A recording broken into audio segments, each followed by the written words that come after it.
नाज़रीन, 9 देरों में तेज़ बरसात सबब हर तरफ़ पानी जमा थी वियो आहे। जॾहिं त शहर में बिजली भी बंद थी वई आहे। उन हवाले सां तफ़सील ॿुधाए रहियो आहे SS न्यूज़ जो रिपोर्टर मुलाज़िम हुसैन कलंदरी। जी मुलाज़िम हुसैन, शहर जी छा सूरत हाल आहे?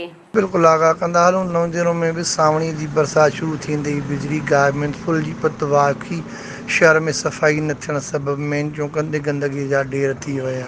मिलियल ॼाण मूजिबि गैस्ट्रो ऐं मलेरिया जूं बीमारियूं फैलिजी वियूं।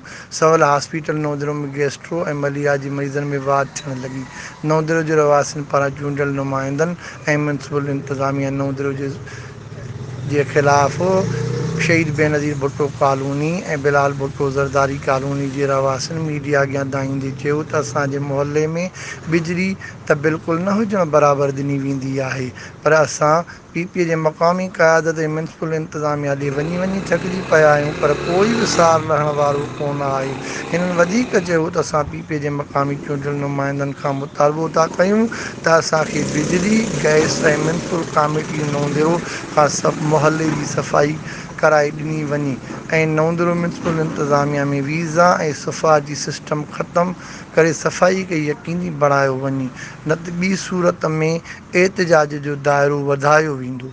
जी मुलाज़िम हुसैन, तफ़सील ॿुधाइण जे लाइ अव्हां जी महिरबानी। नाज़रीन, वधीक ख़बरुनि ऐं अपडेट्स जे लाइ ॾिसंदा रहो SS न्यूज़ वेब TV ऐं असांजे चैनल खे लाइक ऐं सब्सक्राइब करणु न विसारींदा।